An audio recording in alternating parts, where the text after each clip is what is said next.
regular agenda items. For those items we received a presentation, the commissioners will have a chance to ask clarifying questions about the presentation and staff report.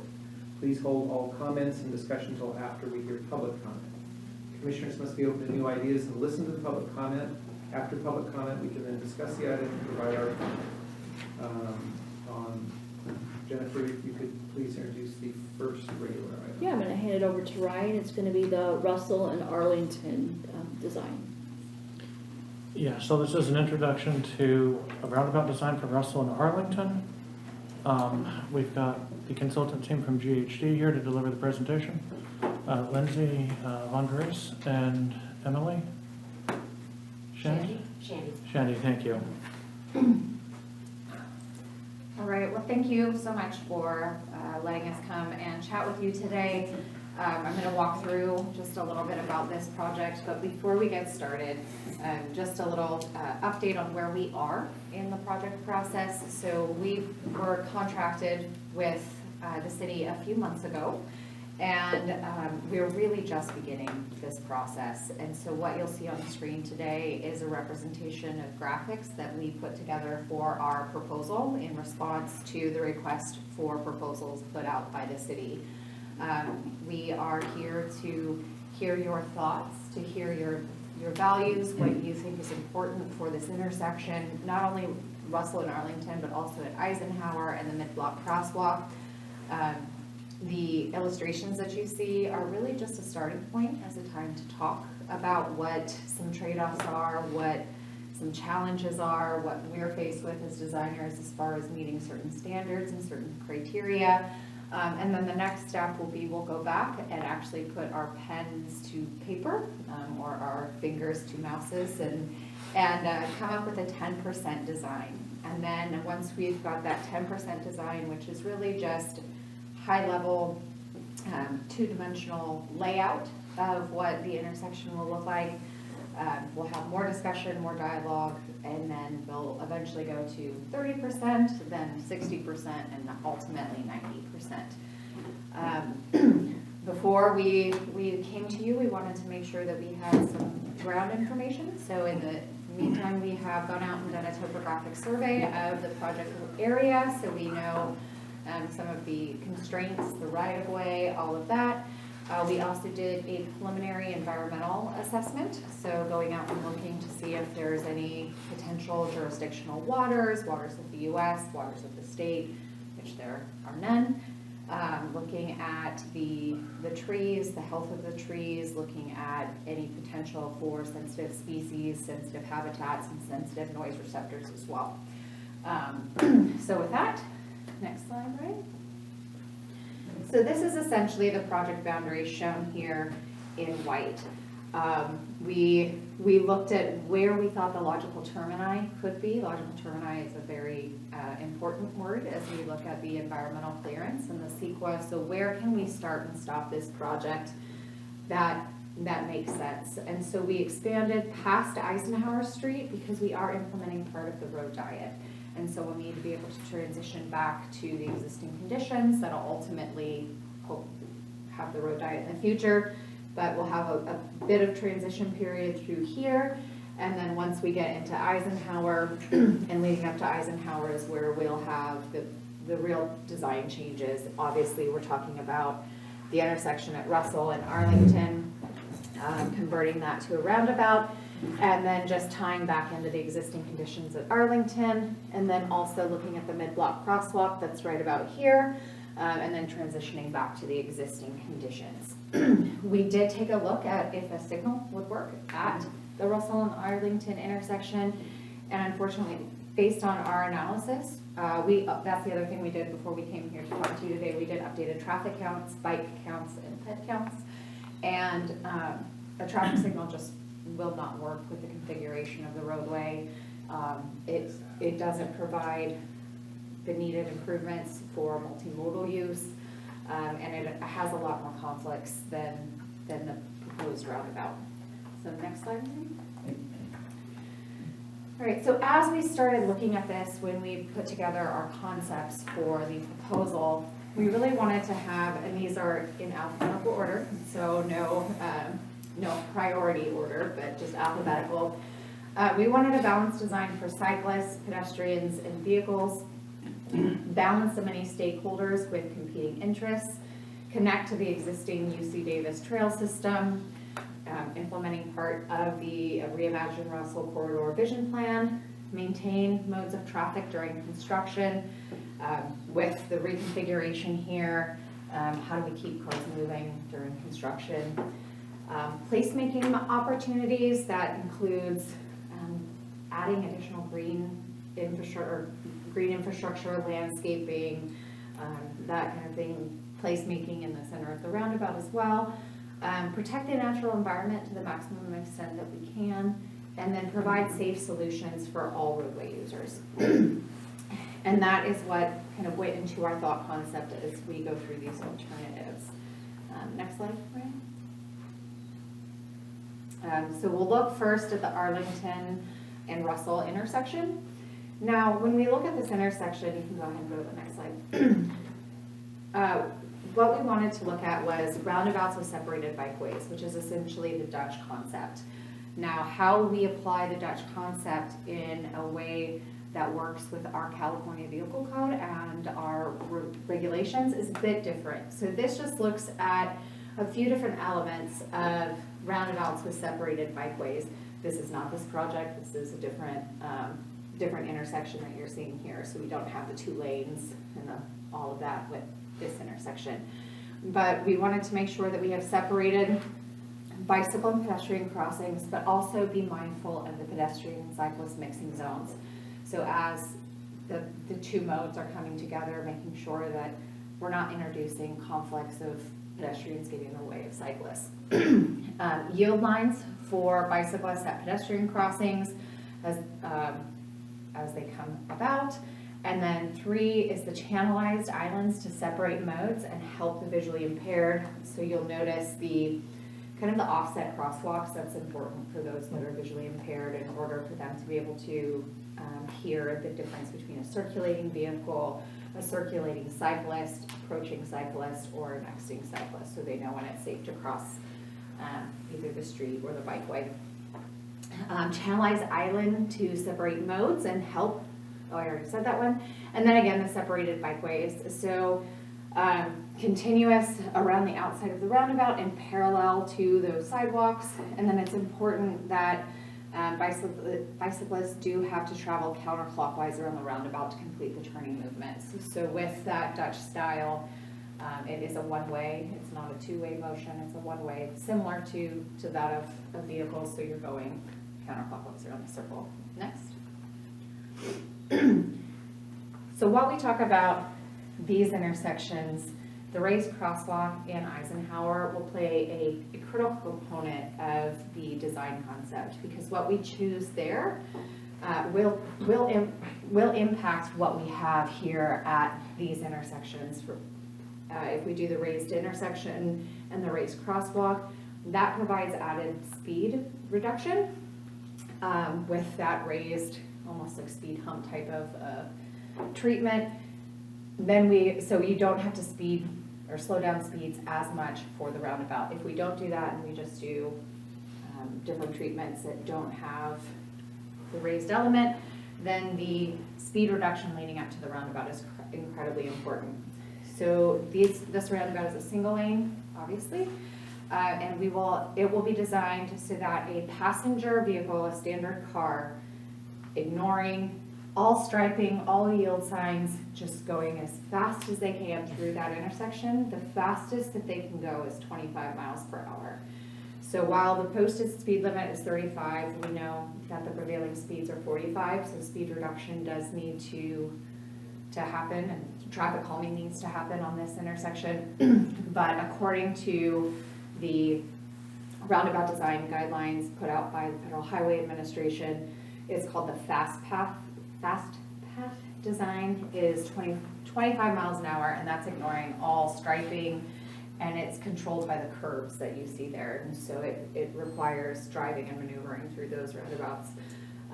The bike ramps are also placed at critical locations where The vehicle traffic has been slowed significantly to reduce that speed differential between cyclists and roundabouts. We have a video that shows one in operation if we want to show that later. But these essentially are just the two concepts that we kind of came up with, more to show the orientation of the facilities. If you can go to the next slide, Ryan. So this one is alternative one. We called it the Russell to Arlington alignment because this is the easier movement to go to Russell, and you almost have to make that left turn to continue on to Russell. It's consistent with the current Russell to Arlington West Bend alignment with that sweeping curve and then the offshoot. This does provide greater speed reduction on Russell than alternative 2, just based on the splitter islands and the approaches. It does have a wider island on the east leg, allowing more pedestrian storage for multi-stage crossing, which means you can cross one lane of traffic, stop, stage, wait, and then cross the other. But it does have a longer pedestrian and cyclist path of travel and less linear crossings. So this one does create more of a out of direction travel to get around it as a cyclist. And it has a larger, we call it inscribed circle diameter. So that's essentially from here to here. Then the other alternative that we'll look at next, which it just means it's bigger. And it's easier for heavier vehicles to get through. But on the next slide, so that's the alternative alignment. So that's the priority, and then the left-hand turn to go down Russell is more of a left. Next slide. So with this one, we teed it up more, and we're just calling this one the Russell alignment. It is consistent with the eastbound Russell alignment, so vehicles kind of continue to go through straight, and you have to make the left to go up Arlington. And then this one feels more like a right to go Arlington, and the priority is on the through movement there to Russell. This provides a greater speed reduction of Arlington. It has shorter pedestrian and cyclist path of travel, more linear crossings. It's smaller, promoting slower circulating speeds, which is the speed that you're traveling through the roundabout. And it has better constructability than alternative 1 because we can use more of the existing pavement that's out there now while this is getting constructed. Next slide. So that is more of the priority movement than the Russell to Arlington. Next one. So now looking at Russell and Eisenhower intersection. So this one is really, next slide. We have two alternatives. So protected intersection with RFBs. These, it's hard to tell because they're opaque and you can't see what's underneath. So they're essentially bulb outs and pulling the sidewalk in. With the bike lane here, it's only separated by striping in this exhibit, but it's got the wider bike lane with the double stripe to provide additional separation, and then narrow travel lanes, so you get that narrower feel and it's not as comfortable to drive as quickly. What these medians will look like is definitely still undecided at this point. They're shown with just the yellow stripe to show that it's a median, but it could be landscaped, it could be decorative paving to really create that more kind of constrained, narrow feel. And then alternative to, and then you've got the separated bike crossings with the green and the peds with the white.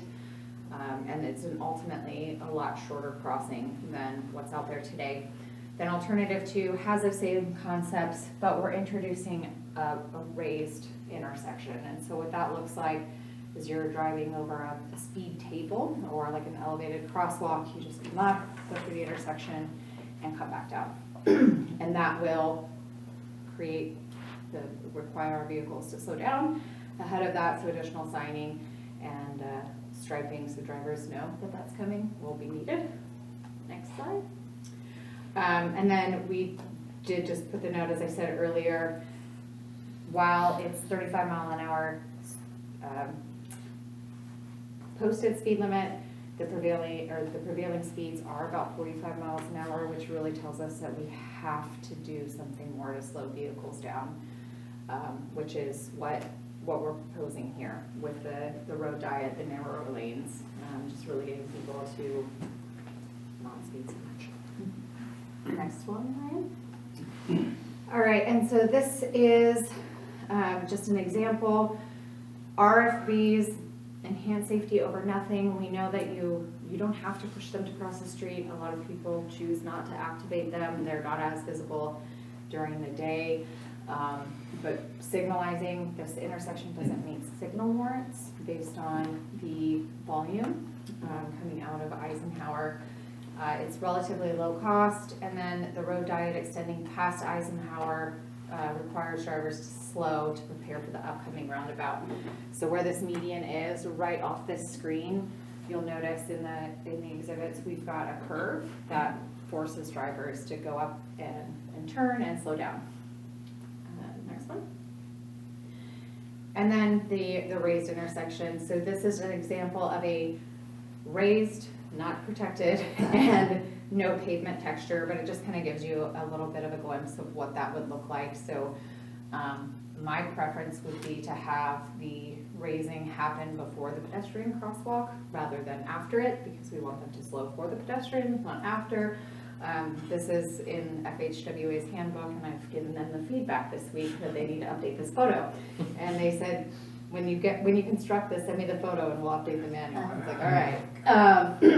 But we No have pressure to pick that one. right, no pressure, no pressure. And then you get a lot greater speed reduction with a raised intersection than you do without one. What this looks like is completely up for discussion and debate at this time. If you keep it, I don't recommend this because it just looks like a roadway, but putting in some kind of stamp pattern to really get the driver's attention. And there's a lot of really awesome new materials that are out there that are a lot easier to maintain than your typical thermoplastic. Next slide. So the mid-block crosswalk, this one, just a reminder where this crossing location is. We know it's a heavily used area. It's already very narrow roadway there. It's scary to stand there and wait for cars to go by because you're leaning to see if you can go out past the trees. So there will be need to clean up some of that vegetation around there. But again, doing a raised crosswalk here or the rapid flashing beacons. We did take a look at feasibility to do a hawk or a pedestrian hybrid signal. So you push the signal and it turns red. I do think this could meet the warrants. We would just need to update the head counts during the peak crossing season. Next. I think is that it? Yeah, discussion and questions, but can you play that video, Ryan?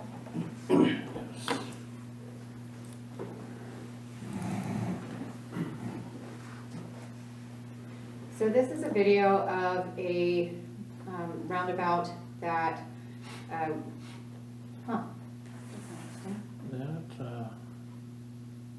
maximized it, but didn't show it. Okay, there we go. So it's a little hard to see, but up here on these, and this is available on YouTube, so we can give you the link, but it shows the speed of the entering vehicles, which are 12, 13, 15. This was designed for the 25 mile an hour fastest path on through here, but you can see that just daily traffic is going much slower. So 12, 14, 15, 17, 14, 16. This is a heavy used route for cyclists and pedestrians. There's a big regional trail here and a park and ride right under these trees that people use. You can see the pedestrian there running. She slows and makes sure cars are coming in a few seconds here. Here we go. Here's a platoon of cyclists that are coming through, and they're all exiting the bike lane rather than going off onto the shared use path. This group opted to take the lane, and right as they're taking the lane, they are traveling at very similar speeds, so 16, 15, 14, so very similar to what we see with the cyclists, with the vehicles that we see here with the road cyclists. So this just kind of shows while it looks big, and the drawings make them look big. These are actually considered more urban compact roundabout. It's a lot smaller than your traditional one that you may see if you go to Galt and go down to Twin Cities Road. This one will be a lot smaller and have that more neighborhood feel. When we show you guys things in aerial view, I think it does us a disservice because it doesn't show the true scale. You're looking at it from 10,000 feet rather than what it feels like to go through there. So I've talked a lot. I will stop talking unless Emily, is there anything that you wanted to add? No, I think you've covered a lot of it. I really want to reemphasize that nothing that you saw tonight is final or represents decisions that have already been made. I guess aside from the fact that it will be a roundabout, Yeah. because the signal doesn't work at that location. But other than that, all of this is just starting points for conversation. So we want to hear what your values and priorities are on some of those trade-offs that Lindsay talked through, and any other thoughts you guys have on that intersection that should inform our work as we get started. Ryan, did you want to add anything? Not at the moment. I think I want to hear from, if there's any clarifying questions. Yeah, right now, commissioners can ask clarifying questions for the presenters, and then we'll have public comment, and then we can have discussion after that. But yeah, right now would be the clarifying question. I have one. So I'll try to frame it as a clarifying question. So can you show the roundabout, the design, the Russell to Arlington, the two alternatives?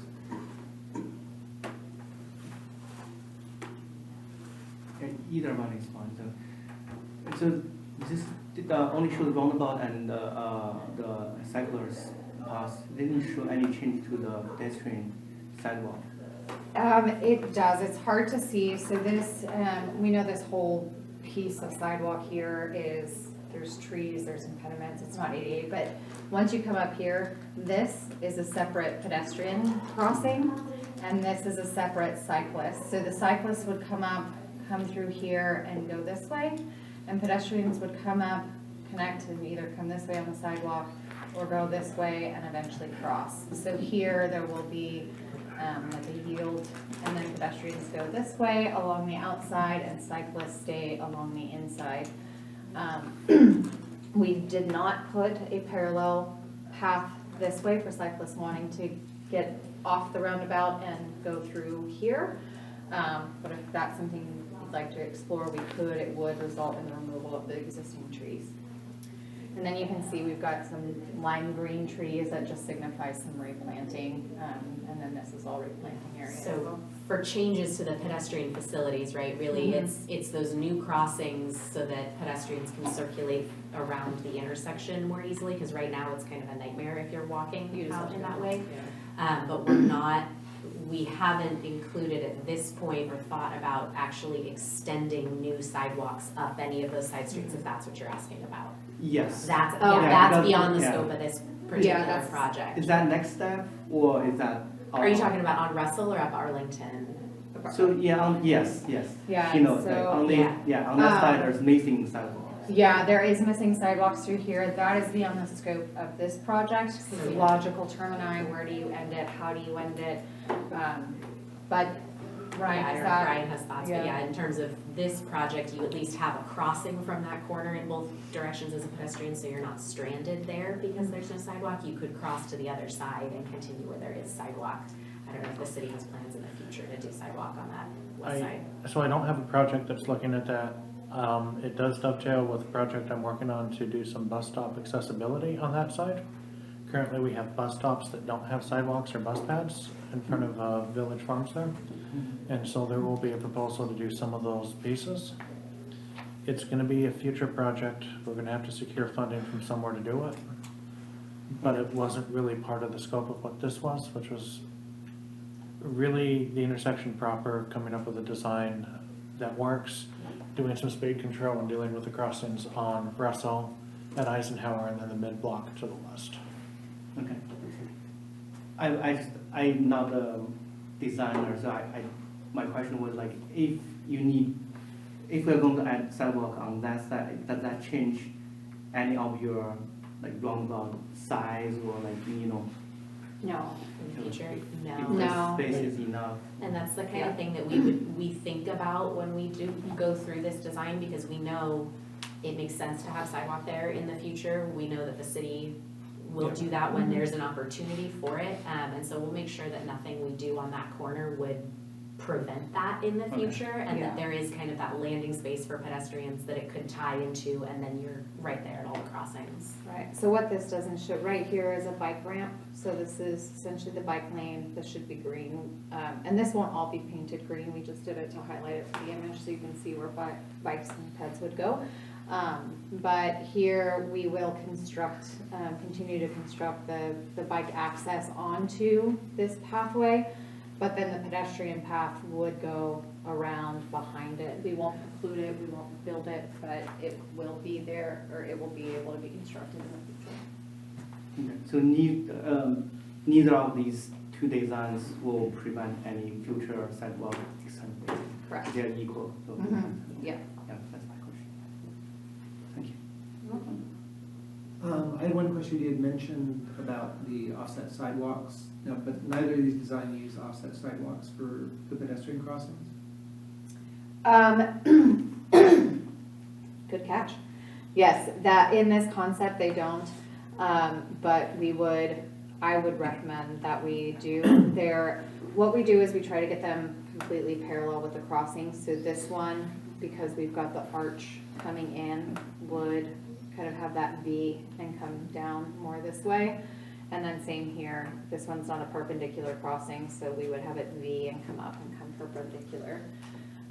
Yeah, because we want to have the shortest amount of exposure available, and so perpendicular is obviously the way to do it. So they will be V'd in the actual design.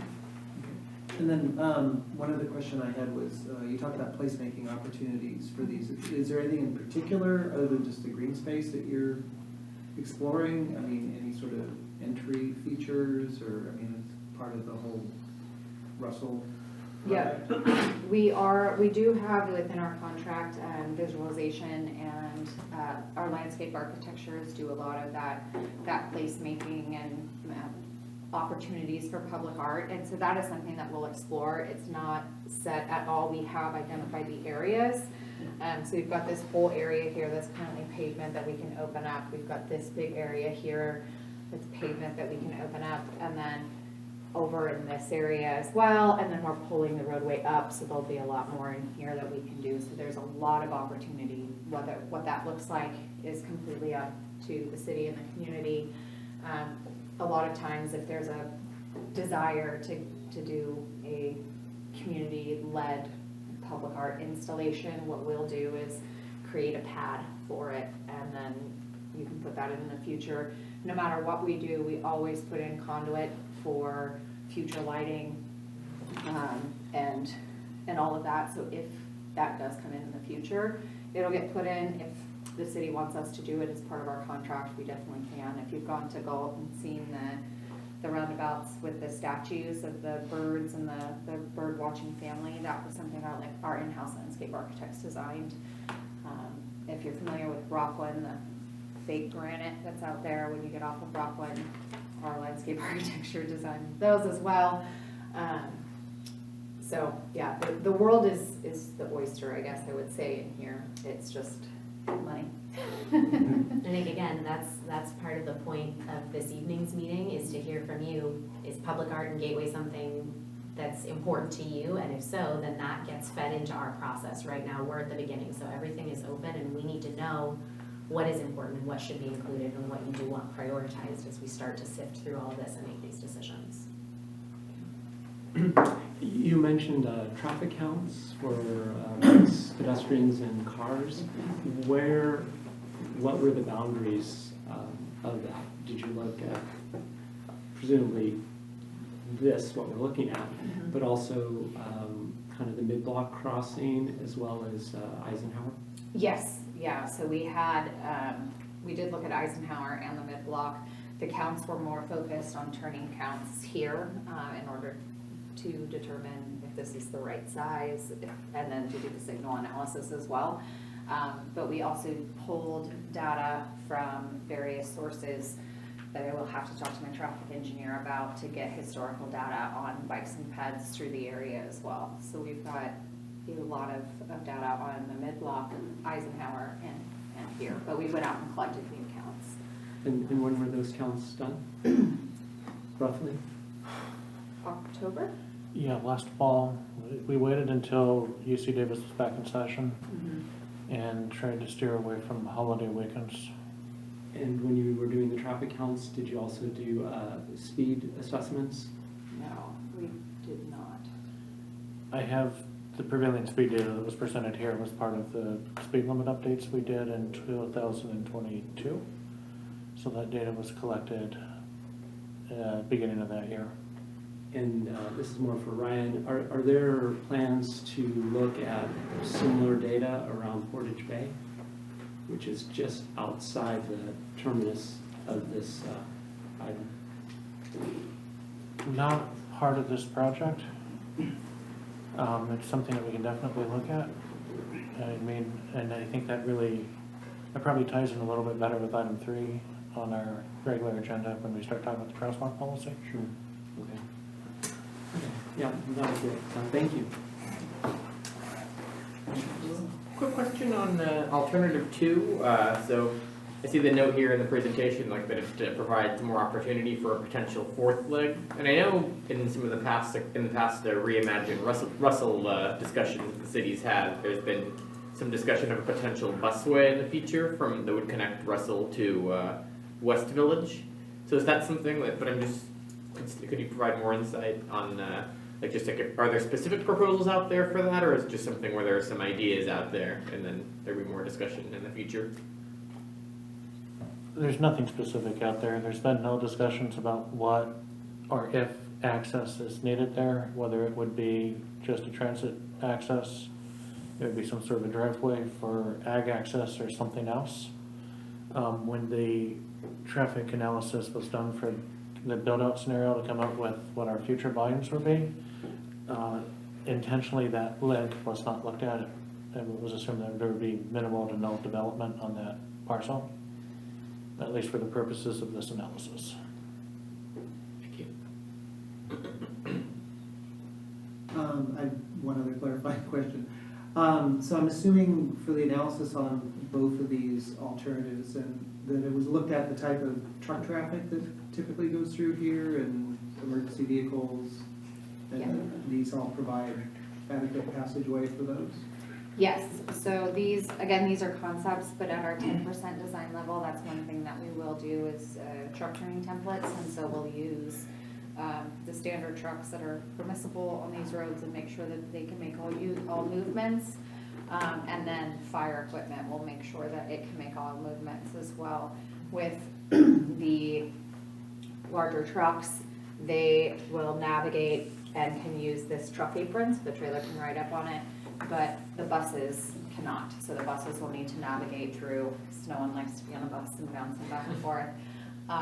And so these are sized appropriately to accommodate all of that. Are there any other clarifying questions from commissioners? I have a quick question about the next slide about the intersection, the Sentinel thing. Which one? Next, yeah, this one, the next one. So you mentioned the flashing beacon is cheaper, how cheap? What's how cheap it is compared to the other one? Yeah? Like $1 to $100 or $1 to $10,000. So it's what's the? Yeah, I don't have specific numbers, but it'll be significantly more expensive because all of this needs to get built up. So it'll be built up out of asphalt. And then you don't want your curbs, your sidewalks flush with the roadway. So then the sidewalks also will need to be rebuilt to get built up. These we're proposing to pull out and to bulb out. So there will be sidewalk work needed there, but we won't have to touch anything behind the back of walk. Where here, we'll have to raise that sidewalk and put in a retaining curb. I'm gonna get into the weeds, don't ask an engineer a question like that. But then we'll have to put in additional curbs to hold that sidewalk up. And We could do RFVs on this one as well, but it wasn't included in this one. But all that asphalt work will cost significantly more than just this. And this one, though, we would have to put conduit underneath the street unless we went with solar RFBs. With tree coverage out there, that could be questionable, but we just have to cut through the road and put in conduit. And doing the raised intersection too sounds simple to just make it taller, but I don't know if you've, have you driven through the one that's out by Korematsu? That was a raised intersection, but now it's sort of sunk and settled, so it's just flat with the street again. So it's important to do that structurally so that it actually stays over time as all of these heavy vehicles are going back and forth over it, because if it just settles flat again, you've invested a ton of money and not gotten any of the benefits from it over time. So we're gonna avoid having that happen if that's the route we go. And, thank you. Yeah. And you just mentioned even with the raised intersection, we can install RFBB as well? Yeah. Okay. Mhm. Yeah, so those are just a warning device that you can install at the crosswalk. I have one more question on this. About how long does it take to construct a raised intersection? I don't know if that's something. That's a good question. Ryan, do you have details from Loyola, or, I mean, this one's different because we're doing a road diet in addition. So if it was just a standard raised intersection, Yeah, I guess Couple of weeks. or that matters. So for anything that we're doing here, it would require closing the road for construction for a certain period of time. Is that right? Or is that only with the raised intersection? It's gonna require road work either way. We're gonna have to take a lane and do the change. As far as the raised intersection, in this case, at this intersection, we're gonna have to dig down and do some substantial base work in order to shore up what's out there right now. The pavement's not in great condition. We've already got some issues in the outside lane on the north side of the road, which we're kind of conflicted on because when this is built, we're not gonna have that lane anymore. So, and we're gonna have to move the sidewalk a little bit to the farther south. That's going to increase the time and the costs of this project. If it was a new subdivision, like something in the cannery, or it was something I was doing a speed hump on, we could probably just go out there without changing drainage or anything else and just put in a raised intersection in a day. But this is probably a 6-week project just for that. and it wouldn't close the road for 6 weeks. We would do staged construction, and one of the benefits of doing a road diet is we've got a lot of extra pavement out there that we can use in order to facilitate the construction and minimize the disruption to traffic. And when we say minimize disruption to traffic, we mean minimize disruption, not just for cars going through, but making sure that people walking, people biking can still get through there safely throughout Yes. the whole construction period. Because this is such a key priority route for UC Davis, for all the schools that are out there. Yeah. So keeping all of that in mind as we go.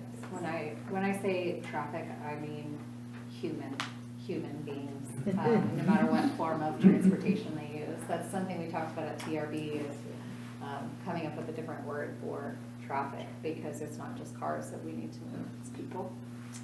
But I can get on my soapbox on that too. Any other clarifying questions? Okay, great, thank you. At this point, we'll move on to public comment. So we'll open it up for public comment. And, yeah, if you'd like to go ahead and go up there. And we do ask you to please try and limit yourself to 3 minutes. Ryan, if you can. Yeah, give me a second. One question, from Alan is not here, so.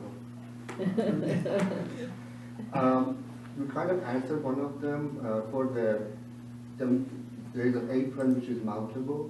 What kind of treatment are you proposing for the center of the roundabout? Is it irrigation friendly? I guess the city is going to be responsible for maintenance. And the Eisenhower intersection, it didn't meet any of the signal warrants. The warrant number 3 wouldn't be applicable, but not the accident, not the pedestrian, not the school, none of those. Okay. It did not. As far as the apron, We always recommend that it's contrasted from the vehicle traffic, so what that looks like is completely still up in the air, but it would need to be enough contrast so that over time you can tell it's not part of the roadway and that it is an apron. As for the central island, again, the canvas is blank, and we want to reach out to you and to the community at large to help paint that canvas. And so anything that we would do would be in compliance with the mellow requirements, which is the low water use, maintenance considerations because the city will need to maintain it, access to water, access to irrigation. Looking out there, there is some irrigation and stuff that's already there, so it's accessible, but what that looks like will be determined at later phases, but it will be landscaped. One of the key safety features of a roundabout, which is counterintuitive to people, is to block the through view of the intersection. What we want to do is we want to force drivers to be able to look at where their conflict is. At a normal intersection, there's a risk of someone cutting across and hitting you head on. At a roundabout, that's not there. So we separate the pedestrian and we separate the bicycle, so as you're approaching the intersection, you have that one conflict. You can assess if it is a conflict. Yeah, you're coming up, you stop, you have one conflict, you don't have to deal with other cars, you just look to see if they're pedestrians, and you pass that, and then you need to look to the left to see if there is a conflict. So we generally mound the roundabout in the center and put something that blocks the through view. There are sight triangles, so you want to be able to see, like this car, to be able to see over here. So we could do lower landscaping around the outside, and then the mound is higher in the middle to block that through view. So drivers are forced to look at oncoming conflicts and aren't trying to say, oh, are they coming? Can I speed through? It really helps improve the safety. So the landscaping is a big safety feature for roundabouts as well. Same with the big separated sidewalks, keeping people from crossing where they shouldn't. People trample through landscaping, we all know that, but it makes it harder for them to cross where we don't want them to cross.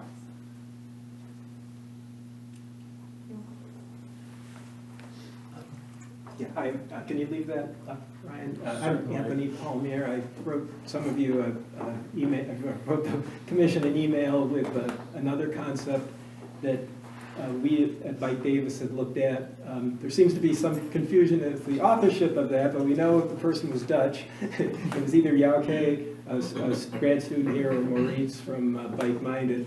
But either way, their concept was roundabout for vehicles, for motor vehicles, and then a concentric roundabout for bicycles. So my first interest in looking at this was, what was wrong with having a round one, and I think you answered the question, which is if it's round, it has to also be counterclockwise, that there's only one-way traffic allowed. So this one would allow two-way movements on the bike paths, I assume. No, this is also one-way movements. So the bikes are only one way, but do the pedestrians only have to go one way too? No, the pedestrians can go both ways. So that doesn't seem enforceable to me. That's a good question around enforcement, but what we would do is do a lot of signage, a lot of outreach and education around how that. It doesn't, I'm sorry, but college town, people come in, there's no way you can educate people to say, you can only go one way on a crosswalk, and if you get off your bike, you can walk two ways, but if you, on your bike, you can only go one way. I think that's, I just don't think that's feasible. So I guess that's comment number one. And then the other thing about the more pure Dutch design is that it's much smaller, and that what seems to happen, we get these concepts from the Netherlands and try to Americanize them, which is to make them twice as big, which means they don't work quite as well. And anyone who goes to Covell and J Street can see that was supposed to be a Dutch junction, and it's a huge intersection with multiple turning lanes, and it's just way too big.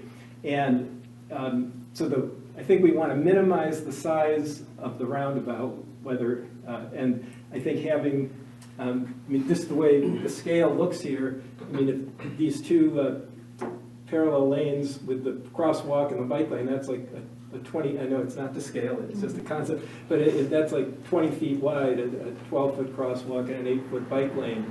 And that means the width of the roundabout is comparable to that. And I think there'd be room for there'd be room for two cars to go parallel to each other with something this big. And I think the smaller it is, obviously the safer it's going to be, the slower the speeds are going to be. Also, less stormwater runoff, less heat island. I mean, everything about it should be as small as possible. I mean, we have a big bus, a major bus route going through there. I mean, it still has to fit, but it has to be. I think it has to be a lot smaller than what's shown there, and I hope that's the concept. So, those are my comments. Thank you. Can I address? Yes, please. Okay. So that would be part of our first step of the 10% design level. So looking at those truck turns and bus turns, what we do is we will drive them through and then make the roundabout as small as possible. Unfortunately, our buses here are a lot larger than some other agencies. So we have to make sure that the drivers are much better. Yours, I would, yeah. I would agree with that. So we will make it as small as possible. In general, circulating lanes do need to be about 18 to 21 feet wide in order to accommodate fire trucks and our larger buses. If you go out and look at normal roundabouts, that's usually what they are. Or you notice them hitting the central island a lot. But we will make it as small as possible. If you have to accommodate a U-turn, you wind up getting a lot bigger, which we did not do in this alternative. So our goal is to always make them as small as possible, and we do a lot of what we call urban compact, which people have an aversion to mini roundabouts, but that's essentially what they are. But they've got the smaller island. We will change the shape of the circle in order to make it as small as possible. So after we come back, you may see it as an oval. You may see it as a little bit of an egg. And that is for us to be able to make it as small as possible because, as you said, we do want the slower circulating speeds. We do want the slower vehicles. This, again, was a concept, and we used some very big design vehicles just to show what the largest impact would be to inform our environmental limits and make sure that we went up far enough to study that environmentally. We also do have Jaap Tiegler from Arcadis on our team, who is from the Netherlands. He now lives in the US, but he is also our advisor on this, and he helped us with these concepts and will be involved throughout the delivery of the project. Okay, I'm still Daryl. I'm going to have some criticisms, and it's only because I want what's best for Davis, right? And you guys probably all saw my email. And it reiterates a lot what Anthony was saying. And it's interesting how you just ended with the Dutch, because there was a time when we were all about the Dutch. We took trips, right, to the Netherlands and came back, and we were going to do this thing.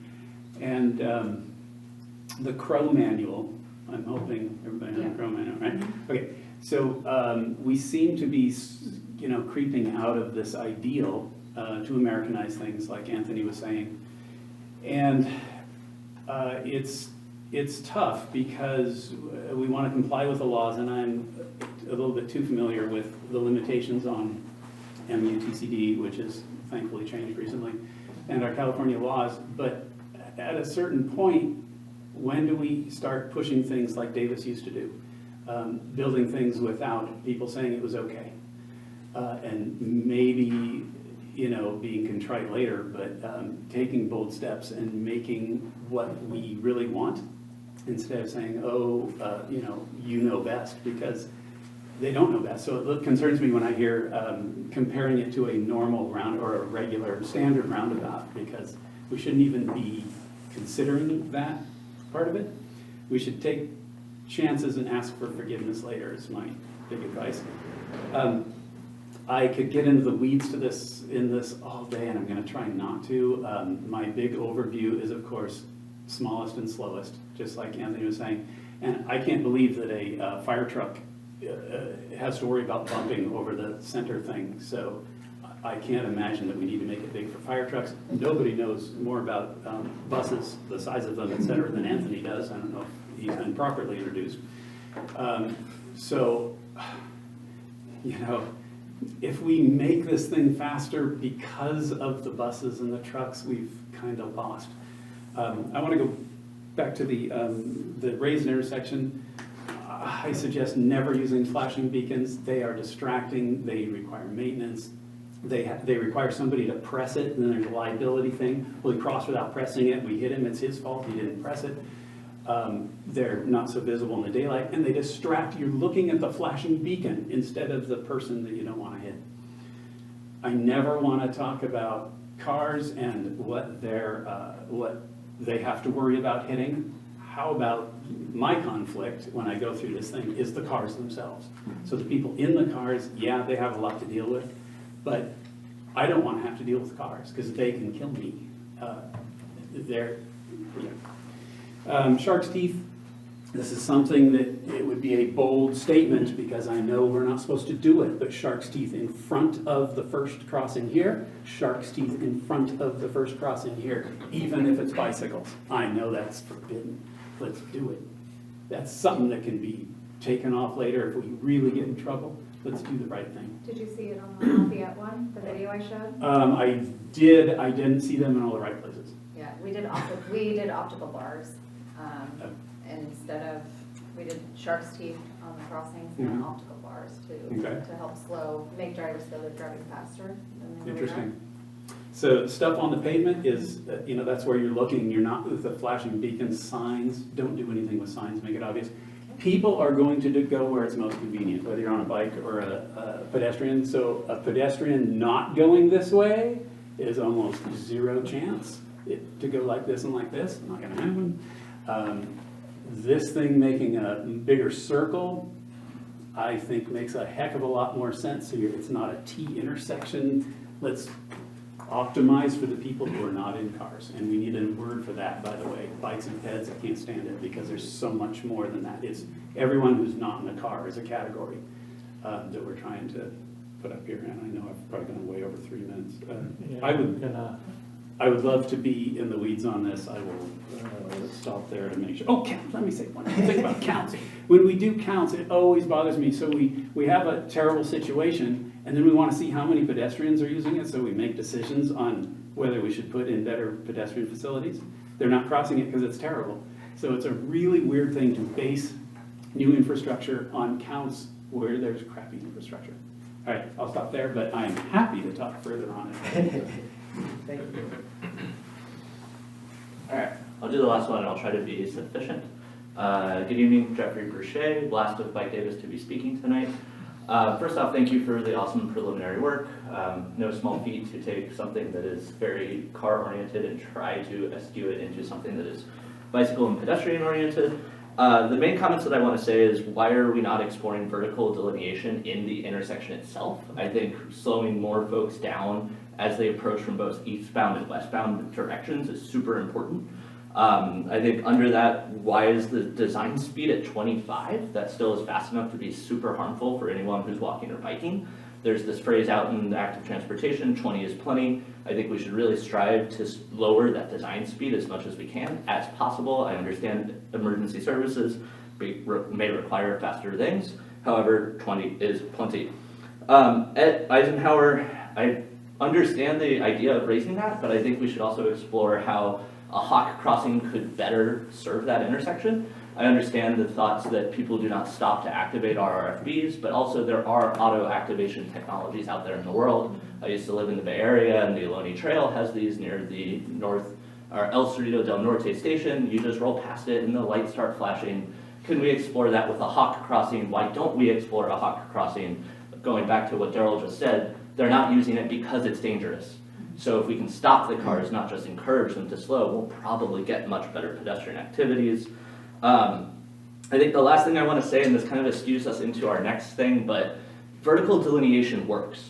We don't have a lot of studies in the US that actually show this, but I believe it's an Australian study that shows yielding to pedestrians improves 85% when you elevate the pedestrian out of their intersection. So we need to explore how this intersection can get people to yield to those other modes.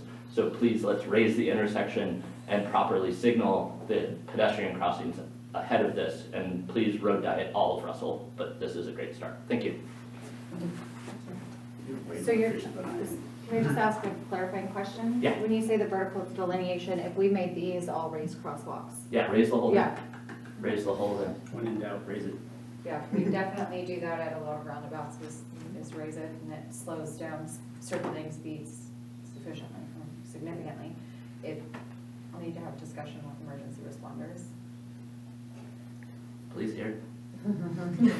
We can handle it. There The fire department is just getting a ladder truck, which is extremely long, probably longer than the buses. Yeah. So it is. they, I don't know if they have that style, if they're going with the UC Davis Truck 34 style. Yeah, 234 should be the same one. It's the articulated. Is it one of the articulated? I wasn't think. sure which one they were getting. I know they had to expand the station too, so it's pretty long. But the articulated ones do much better going through these things than the fixed ones. Yes. But yeah, go ahead. Sorry. The Explorers can handle them. If these were Crown Vics still, we would have a lot more issue with raised crosswalks, bottoming out the car if we were in a real big hurry for an emergency, but the higher wheelbase of the Explorers would handle it well. They can't run away from you as fast if it's raised as well. Unless you're Okay, well, with that, we'll open this for discussion by commissioners. Any comment from commissioners? Brett? Yeah, I'll just jump in. I really appreciate the presentation, and it's nice to see you up there, Emily. As a longtime Davis resident and somebody involved, I feel like we're in really good hands. No disrespect to you, but Yeah, no worries. No worries. Emily has a long, history here. Yeah. We I were guess- just talking about this. Lindsay did just move from North Davis to North Davis, so she's recently one of us. So, roundabouts, I don't know, Ryan, are you able to go to Google Maps and pull up the roundabout at Drummond and Arlington? Or sorry, Drummond and Cal? So, it's been very frustrating, and this is not related to you, but, one of the things you opened with was, this is sort of the first pass, open to ideas, and that's really wonderful to hear. I and others have gotten into some disagreement with some of the previous staff here about this roundabout. This roundabout necks down so that if you are a cyclist in the bike path, you are asked to go on the sidewalk, which is conveniently renamed a multi-use path. But you're trying to get across. Let's just say you're going from the right side to the left side. The narrowing basically pinches you between the car. So just before, there's enough width, there's enough shoulder, there's enough bike lane that you can travel at a decent speed and be side by side with an automobile, and you can, there's enough space. But this eliminates that space. So do you wait? Do you go on the sidewalk? Do you go on this kind of very far out of the way maneuver, which forces you to slow down and then rejoin? It's just a very clumsy, awkward movement. And so I see this, and I know that there is this idea of narrowing, but the vehicular cyclist, sometimes I think there's an oversimplification, which means vehicular cyclists don't want any accommodation. Vehicular cyclists like space. We like shoulders. We don't necessarily want to get on the sidewalk and share space with the dog walkers and the people with the strollers or whoever. And so there is somewhat of a trade-off. And so Ryan, if you're able to go to Village Parkway in West Sac. Sorry, real quick, but before we go there, So this I is not didn't your design. Yeah, This- I was gonna this say, I part- didn't Yes. design this. There's not enough entry deflection, the split islands are too narrow anyway, but as far as that, the roundabout design guide does intentionally kind of narrow down. What we generally do is there's a bike lane here, we'll do the dashed green paint to either go off or come into the lane, because what we don't want is a cyclist and a vehicle to enter in the roundabout and going side by side, because if the cyclist, where we see the most common collisions between cyclists and vehicles is when a cyclist is riding side by side into the roundabout and they want to continue to go straight, but the car makes a right, and the car doesn't see them on the right. And so that's the design intent. How that was done here, I don't agree Yeah, with, if we but could that's, Go yeah. to Village Parkway in West Sacramento, please. So concurrent to this, so Daryl was right. We did a study tour to the Netherlands to see what some of the things they were doing. So there's a roundabout there, which Further is north. So yeah, perfect. If you sort of zoom in, if you zoom in a little to the maximum, I don't know if it is, but you'll see that there is the red marking on the bike way approaching the roundabout, clearly identified through the red pavement, similar to the Dutch style, and that there is sufficient width and there is not the requirement that the cyclists jump up onto the sidewalk and go and make sort of a large detour. And this design was roughly done same year-ish as our roundabout. And it's interesting that Davis, the bike-friendly, bike capital of the world, or, universe, the good folks in West Sacramento have something which is much more in line with what was presented to us by Bike Davis with some of the concepts of the Dutch roundabout system. It is interesting, it's only on that Yeah, sort of T side of Because it, it like right? dies here, so what is, and then it dies here. Sorry, that's a terrible word. It tapers off here. Tapers off there. Yeah, but on the Then it through has movement on the here. T side where there Yeah, yeah. isn't a fourth Right. leg, there's that colored bike lane pavement that allows you to go straight through without either merging or jumping up onto the shared path. Yeah. Yeah, and so the point here is the not attributing the previous design to you, Yeah. but your introduction was, hey, this is kind of Yeah, first pass, yeah. open to ideas. And for something, call it 15 years ago, like, wow, this is pretty compelling Yeah. compared to our kind of cookie cutter one that was done in South Davis, which we are stuck with, Yeah. right, to redo it. But anyway, I just thought I would share that. Yeah. I think it's also interesting,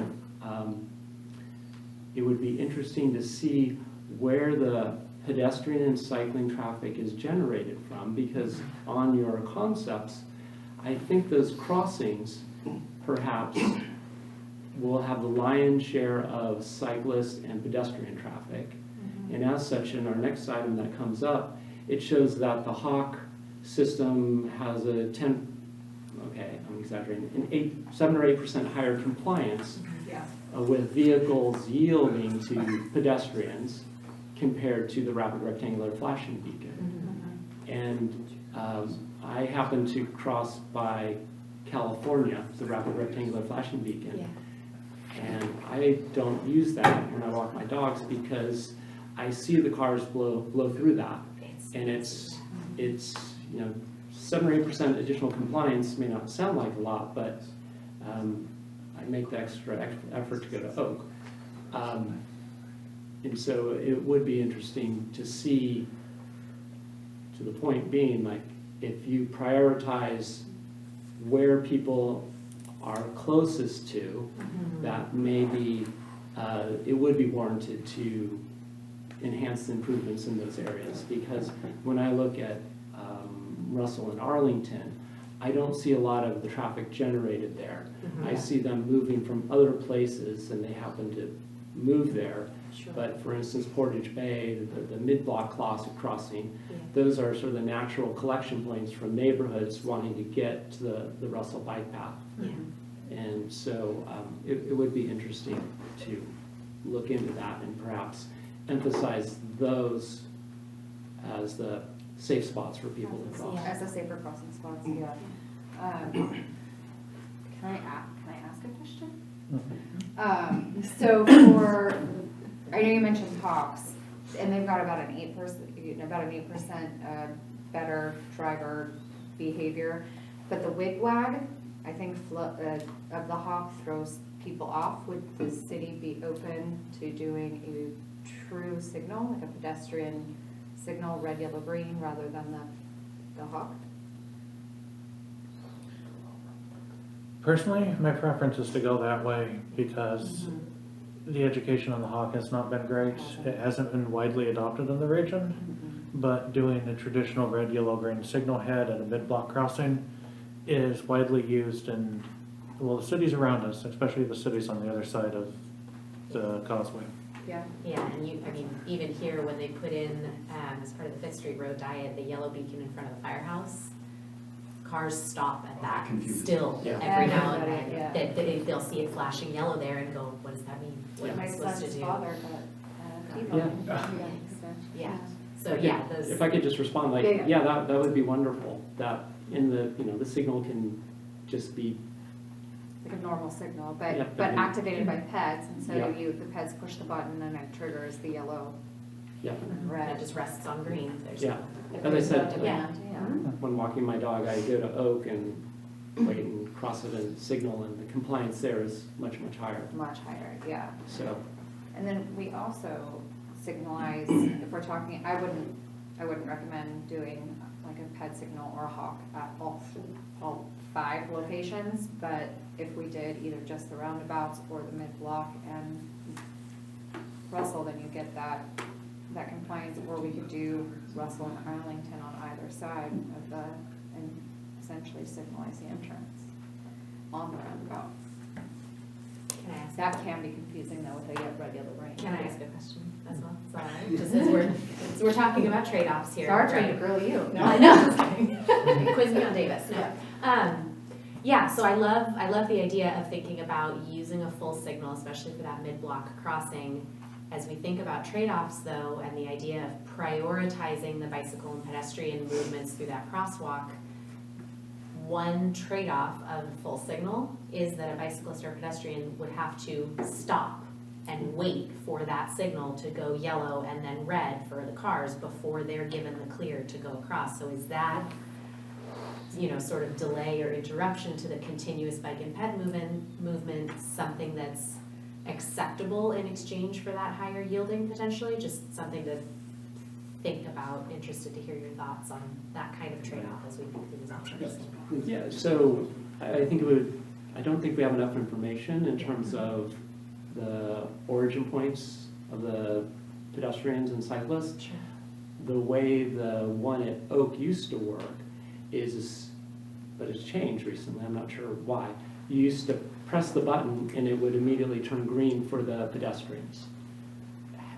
Provided that it hadn't been green for the prior minute and a half to 2 minutes. Okay. So like if you press it, it turns green and you cross, and then the next person comes after the 28 seconds is up and then presses it again, they have to wait a little while. Right. But it sort of defaults to, if it hasn't been green for a while, when you press it, it's an immediate response. Yeah, with just the small delay, right, of the yellow and then the Yes, red, that yeah, there is that. Yeah, sort of- okay. and so it seems like with additional information, you might be able, obviously there are trade-offs, like where would be the most effective use of a true signal and how the timing might be set up. There is, I'll just throw some red meat towards Daryl Dickey. Yeah. There is the notion like, well, if it was just green, why can't pedestrian or cyclist press it again and it turns immediately green? Let the cars wait. Yeah. We were in Holland and it was interesting. If it was raining in one of the cities, the signals were very smart. So when you press the button, it knew if it was raining and it would just turn green, because the idea is the people in the car were not getting wet. Sure. And so this was You're sitting in the air-conditioned box, you're fine. and so this intersection was a test of the concept, which didn't matter if it had just already, oh, you were there, Jennifer. Yep. Yeah, and it was just like, It was like, wow, that's amazing. We're doing that in Tahoe. We're doing a roundabout at 28 and 227, and in the snowing season, if it's below a certain temperature, it'll stop the cars no matter what. Oh, wow. But in the summer peak months, pets have to wait. Sure. Because there's 3,000 crossing an hour. Anyway, so I'm not suggesting it just automatically, magically turn green, but there Yeah. can be some parameters Sure. that, so that the idea is that cyclists or pedestrians won't get impatient, like, why am I waiting 3 minutes? Kind of like at Yeah, no, and it just, college in Russell. it gets when- back to that idea of, yeah, like enforcement versus, you know, what are people going to do? Are they gonna trample through the landscaping, take the shortest path? Are they just gonna cross if nobody's coming versus, you know, if we put a signal there and then technically we've made it illegal for them to cross until the walk thing shows for them, right? It's just, you introduce a little bit of kind of friction there, so, Yeah. but yeah, things to think about. So, subjective, but it'd be Everything's on the table at this point, that's the kind of- informed yeah, by it's really additional good. information that you have. Yeah. I had one comment, or question, right? You showed the Olympic Boulevard, intersection there, and you were noting, you know, a lot of the approach speeds were 14, 15, definitely sub 20, and I totally agree with, I'd like to see us reduce that speed through the intersection down to whatever we can. Can you kind of provide some comparison of the geometry of that roundabout versus what we're talking about in these alternatives? It would be essentially the same. And so when I say 25 mile per hour fastest path, what we do is, it's in the guide on how to do it, but it's essentially a car coming in, using the bike lane to come through, and then just jamming through. So we're talking a Porsche 911 trying to get away from you, going through there. But with normal drivers, day-to-day drivers, even if in off-peak hours, the average entry speed is, it's about 15, and that way, and then we add in additional deflection to keep it slow throughout, because we want the exiting speed right here to be 25 miles an hour. No more than 25 miles an hour, but generally we're pushing them up, so they have to continue to drive slow until they're past the crosswalk.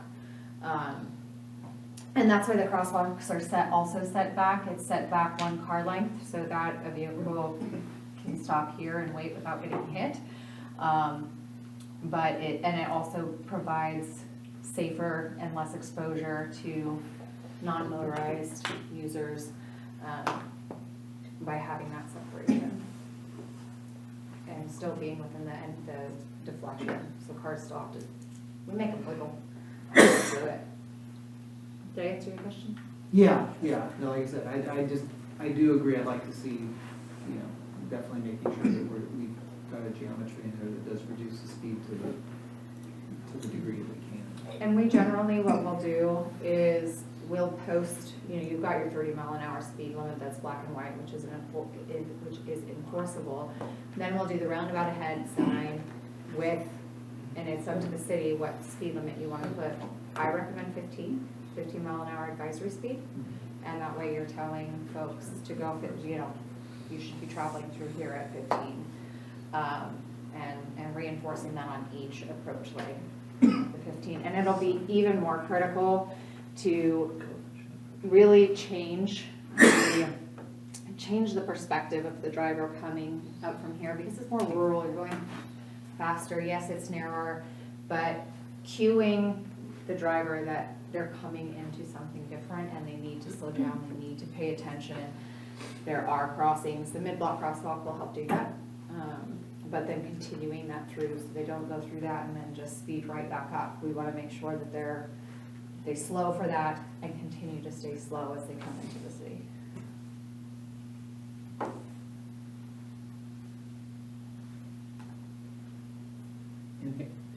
Just a couple quick comments. So one, going back to the point I made in my clarifying question about the potential busway that would connect West Davis to West Village. I do feel that it's important to have a design. Looks like alternative 2 is the somewhat better one that would accommodate that potentially in the future. As that would be for our bus system, that is an important thing, because right now like in West Village, the buses are overcrowded, but then in West Davis, you have different bus lines that have extra capacity getting to campus, but can't go through West Village without that busway there. So if that's there in the future, that could do a lot for this transit system in terms of making it operate more efficiently and being able to streamline services where the demand is. Also, I would like to go back to the point that came up in public comment that about the one-way bike lanes through the roundabouts. I think that's something, I was just thinking back to personally on my way here, I came through that J and Covell intersection and crossed from the north side of Covell to the south side of, crossed from the north to the south side of Covell, like using what would be like that opposite direction because the light was red and they needed to ultimately get to the other side of the street anyways. So just, I think it is something just to consider that, even if that's not the intention, that there will be, I could easily see like someone biking westbound on the north side of the street and then they get to the roundabout and they want to get to the bike path on the south side and they use that first crosswalk to get there. Like that, yeah. So I think that's certainly something to consider. Given that's going to happen, I think that's something to consider in the design, just that it probably will happen. So design it effective so that that it's designed for them to do that safely. So looking at accommodating two-way traffic or? Yeah. But other than that, a great presentation and really happy to see this project moving ahead. Everybody who's driven through this intersection has thought this should be a roundabout for 20 years, right? Are there any, thoughts or recommendations from the commissioners about the two alternatives? We sort of focused on the second alternative. Is there a preference among commissioners for which one of these two alternatives seems to meet the needs of the area better, or? Can I just provide one more reference or suggestion to the? So, Ryan, how to open the project Russell-Boulevard Plan Appendix C? There's a picture which is a vision picture. I don't have that one loaded up here. It would take me a couple minutes to. If you, I have it here, so it's go really quick because it's still about it shows lots of pedestrian seating places and like here and also somewhere here. So it makes this whole roundabout feels like it's not just for traffic to commuting, but also for people to. That makes it feel to feel and enjoy, and that's so that when Ronnie showing the other roundabout in South Davis, I know that the people just driving by and with high speed because there's nothing there. And this, at least this vision diagram, makes people feel this is like a neighborhood place you can just sit in. Especially they have a rain garden, and also like when it's raining, you have some places to watching the traffic. Yeah, and that's what I was saying about these spaces are really blank canvases, and what you want to turn, or what the city wants to turn them into. We've done some awesome things and we think pocket parks with seating nodes and educational things around these are these plants, these are why they're here, this is how they clean the water, all of that stuff is an option for this, and that's something that we did take into consideration. Our landscape architecture team is on, or is part of the contract, and is super excited to be able to get in and play with this and make it the vision that the city wants to see. Okay, so it's on the plan. Yeah, so we haven't even started actual design yet. This is all from the previous proposal work. The city does, depending on the funding source for construction, and we don't have construction funding yet, we're gonna have to go up for grants. We would be looking at setting aside something for public art or installing public art features as part of this project. That would happen much later in the process. We need to kind of figure out what the footprint of the roundabout is. We'll be coming back and talking to you about it again at least once more before we even get to the public art part. But that is definitely something that we have already looked at and committed to. As you've identified, this is kind of a gateway to Davis in general and West Davis. It needs to reflect that and be part of the community. And we're happy to take kind of, I like this one or that one better, but again, I just want to reiterate that this is not a pick one or pick two. These are just two ideas that we kind of threw out there, and so really the kind of input that we've gotten tonight on, we want slow, we want it as small as possible, we think preserving the option for that fourth leg is good. That level of input is great. Don't feel like you have to pick between the two of these at all.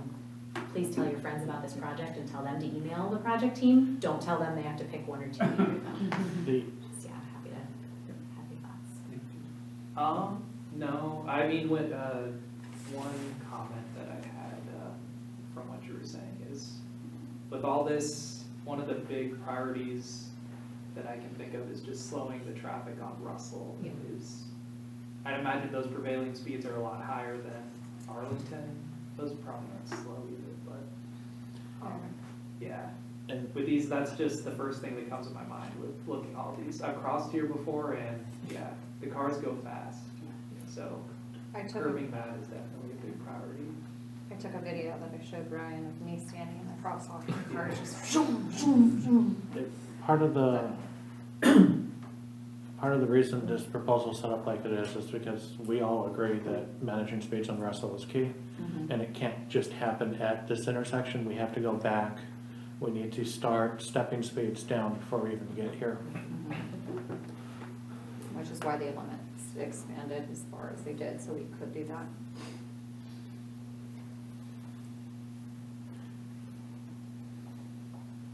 I mean, I think there's kind of a fundamental difference between these two in terms of, you know, your alignment toward Arlington, your alignment on Russell.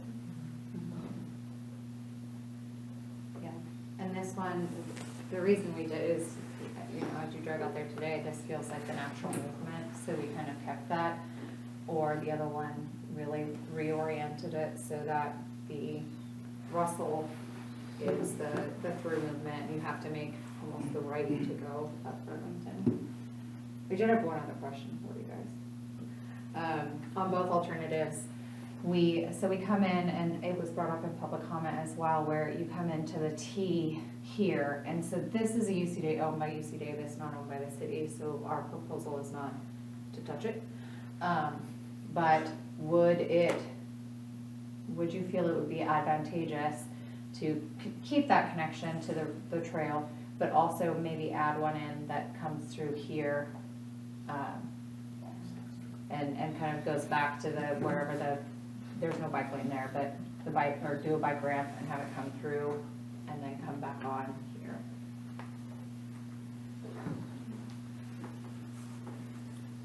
So in the portion east of this, when you describe the lane reduction, it is possible that you don't take away all the space with the median. Right. So for instance, the Davis Bike Club, this is how they come back from the lion's share of their rides. And there can be large groups of fast-moving cyclists. And if there were sufficient shoulder, they would prefer, just speaking as a former member of the Davis Bike Club racing team, we would prefer to be on the street in a wide shoulder to be able to not have to maneuver through kind of the dodgems along that bike path as you especially get closer to campus. So it would really depend on what the treatment is east of there. Because if it is sort of narrowed and you're bound by vertical curbs on either side with not much shoulder, then it wouldn't be desirable. But if there is sufficient space, Then it would. Yeah, and so I like to, instead of a road diet, I like to call it road repurposing. And so we will narrow it, because it's a lot of pavement out there, but you can see a bike lane here, and with the way that it's angled, you can't see, but there is an opportunity to repurpose that piece to have the bike lane, and similar to the Village Parkway that you showed. Because this doesn't have the fourth leg, that could definitely be something that we look at as adding in almost a bike shoulder. I wish we did that on Commerce, but what I would recommend doing is putting in almost like a curb to separate the bike lane, the on-street bike lane from the vehicle. So essentially, we just, if this is wide enough, we would have a curb that came in through here and then have a 5-foot, 6-foot bike lane behind a curb. And so the cars stay in their lane and the cyclist can just go through as a through movement. I don't have car. No, I don't. Any other Yeah. comments? Yeah, just one thought I have related to that is that I think, I mean, probably the most key thing is like that on the north side of the street, like making sure there's a good way for, like there's a, I mean, you have, and I see it like on the east side of the intersection, but like on the west side as well, there could be space for like a safer merge for someone who's biking to get like, if they're, because I mean, the problem is that right now there's no bike lane, so then you have to cross, I mean, so that people don't feel more comfortable people might just want to stay on that north side of the street as opposed to having to cross to the bike path and then crossing again. So that's like a good merger to get back in the street if you're going westbound. Mm-hmm. Like eastbound, I mean, I think normally, personally, I tend to use the bike, I'm on the bike path anyways, but of course some folks do use the road, so there's no harm In doing that. Putting a Yeah, bike so ramp making on sure that that that side, too. transition off of the path back down into the bike lane as you head up Arlington. Yeah. Yeah, Yeah. and Okay. that's kind of what this is. It's a little ramp Oh, yeah. down that goes into the striped lane there. And I think, yeah, with westbound on Russell too, like something more Yeah, similar to that. yeah, we need that too. So adding like a bike ramp. Oh, thing in there. So you, sorry, I know this item's probably going longer than we had hoped. So can you explain to me, in the west to north movement, why there couldn't be the similar treatment that we saw in West Sacramento? Because there is no right turn danger. That's what I was saying, is putting that in, but Oh. rather than just the Oh, page. no, not. Oh, on- sorry. Up on the- Arlington. the- Oh, here, yeah, Yes. yeah. Yeah, could do that too. On this one, if you go back, can you go to Alt 2? Sorry, I keep taking. Yeah, so for this one, it could kind of do the same, just have it essentially eat into this area and go up that way. Yeah, I think that the Yeah. conflict is only present if you have that, red or whatever color Yeah, it like is, doing bike it lane through going here. across one of the Yeah. roundabout exits. So But, yeah, yeah, whether- doing it on the right, and the through. Yeah. Yeah. Yeah. I really like the idea. I think we should. We just do can't that. use red, we'd have to use green. Sure.